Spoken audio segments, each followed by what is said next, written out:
ඉතා පැරණි කාලයක කපිලවස්තු රාජධානියේ කුමාරයෙකු වූ සිදුහත් කුමරු වනයේ ඇවිදිමින් සිටිය. වනය සංසුන්ව තිබුණා.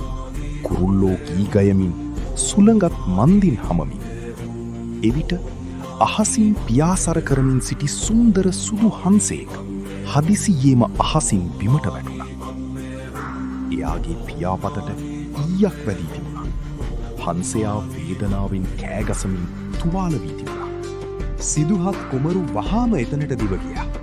ඔහු හංසයාව තම අත් දෙකින් මෘදු ලෙස අල්ලාගෙන "බිය වෙන්න එපා, මම ඔබව බේරා ගන්නම්" කියා ආදරයෙන් පැවසුවා. කුමරු ඊය සෙමින් ඉවත් කර ඖෂධීය කොළ දමා හංසයාගේ තුවාලය බැන්දා. හංසයා සංසුන් වුණා. එයාගේ ඇස්වල බිය වෙනුවට විශ්වාසය පෙනුණා.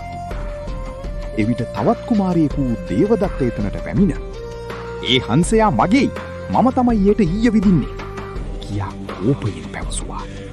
සිදුහත් කුමරු සංසුන්ව පිළිතුරු දුන්නා. ජීවිතය නැති කරන්න උත්සාහ කළ කෙනාට නොව, ජීවිතය රැකගත් කෙනාට එය අයිති.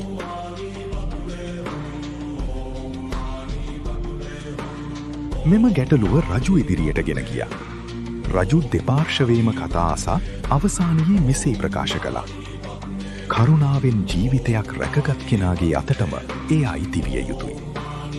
ඒ අනුව හංසයා සිදුහත් කුමරු සමග සිටියා. දින කිහිපයකට පසු හංසයා සුවය ලැබූ විට කුමරු ඒ ආදරයෙන් අහසට නිදහස් කළා. හංසයා අහසේ ඉහළට පියාසර කරමින් සිදුහත් කුමරු වටා වටයක් ගසා ගෞරවයෙන් සමුගෙන ගියා. බුදුන් වහන්සේගේ කරුණාව මනුෂ්‍යයන්ට පමණක් නොව සියලු සත්වයන්ටම විය. සියලු ජීවීන්ට දයාවෙන් සැලකීම බෞද්ධ ධර්මයේ උතුම් ගුණයකි.